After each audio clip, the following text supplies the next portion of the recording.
Coming up, I'm going to tell you about my journey in today, which was can only be described as pothole filled. I mean, forget about the ULEZ charges, forget about congestion charges, but the potholes going on right now in London, absolutely and utterly ridiculous. But what we're going to do is we're going to describe what it's like to drive through London in a taxi, going to work at 5 o'clock in the morning. Absolutely ridiculous. Ridiculous. Right, now, let's talk to Gemma Graham. No relation, I promise you. She's an anti-ULEZ protester because there's a story out in which it says that the amount of people now against the ULEZ expansion in London is causing so many problems, including the fact that around about 16 million quid has gone down the gurgler. The 1,760 incidents of criminal damage to cameras that are being put up by Transport for London, by Sadiq Khan and all the rest of it. Let's talk to Gemma now and find out what on earth is going to be, what's going to stop it. Gemma, a very good morning to you. Welcome to the first inaugural edition of Morning Glory with Mike Graham. Hello. Thanks for joining us. Now, there's people all over the city who are sick to death of this ULEZ charge, right? Absolutely ridiculously sick to death of it, and yet it's still being rolled out. I hear stories that they tried to have mobile units on the roads, but some people were against that and they managed to stop it. They keep putting these cameras up, they keep getting damaged and taken down. It's ridiculous, isn't it? It is. I mean, it's we're in a situation of just civil disobedience because they're not being listened to by our London mayor. Right. He's not listening to the people. We've got businesses that are struggling. We're already in a cost of living crisis. Yeah. And it's just pushing people further and further into financial pressure, Right. into financial hardship. And so many people have had to get rid of their cars because they were not compliant and it was going to cost them too much money to even be able to go to the shops, right? So are you hearing from a lot of those people who just don't now go anywhere?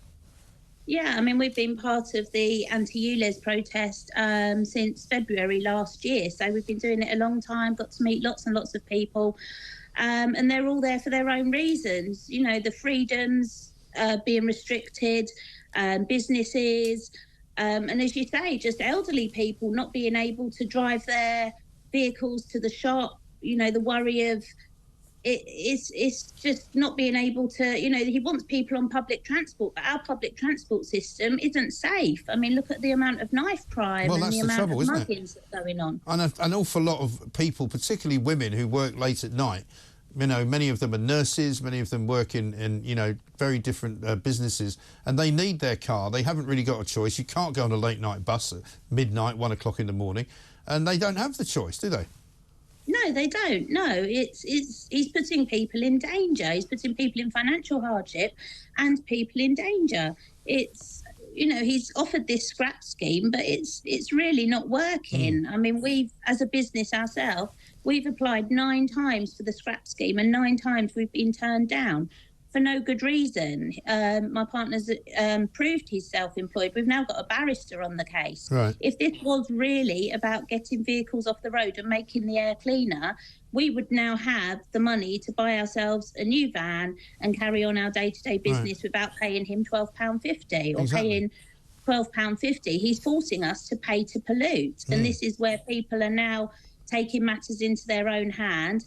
People are going about spraying the cameras, damaging the cameras, covering their number plates, actually driving around further around the plates, causing more pollution, if that really is the case, because they're avoiding the fines because people just can't afford this £12 daily charge just to go to work or just to go about their daily business. But the other problem is, with all of this vandalism that's going on, £17 million is supposedly the estimated cost of that, which is going to end up coming out of the taxpayer's pocket as well, isn't it?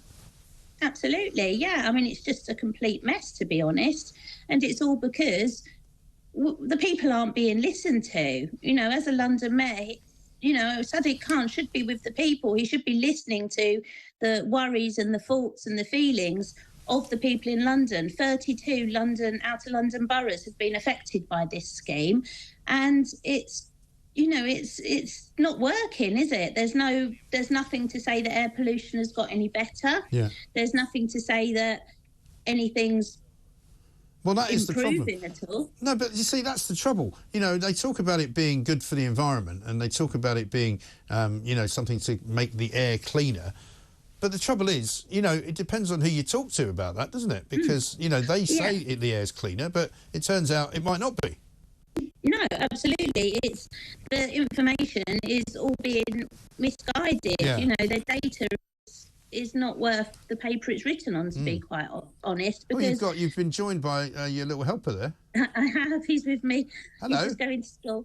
But we're, you know, when you travel on that London Underground, a good friend of ours takes his air monitor with him, and he's tested it down there, and it is absolutely atrocious. Oh, you wouldn't want to spend much more than about 10 minutes in the Underground, or else you'd probably come back with black lung or something. No, yet this is how they want us to travel. You know, it's just bizarre. It's not working. The safety of our cars, the cashless systems. It seems to me that it's all about removing freedoms. Yes, absolutely right. Well, listen, Gemma, thanks very much indeed for joining us, and good luck getting your boy to school. I wonder if his name's Mike, because that would make him Mike Graham. If that's your son's name. But there we are. Gemma Graham there, anti-ULEZ protester. A spokesman for the Mayor's office says camera vandalism will not stop the ULEZ operating London-wide. That's what they say. But, of course, the London mayoral elections are taking place just within the next few days. And I'm going to tell you now who all the various candidates are, because this is what we have to do. Femi Amin from the Animal Welfare Party. Count Binface, who's from Count Binface from Mayor of London. Rob Blackie, Liberal Democrat. Natalie Campbell, Independent. Howard Cox, Reform UK. Amy Gallagher, Social Democratic Party. Zoe Garbett, the Green Party. Taryn Gulati, Independent. Susan Hall, Conservative Party. Sadiq Khan, Labour Party. Andreas Christofi, Independent. Brian Rose, London Real Party. And Nick Scanlon from Britain First.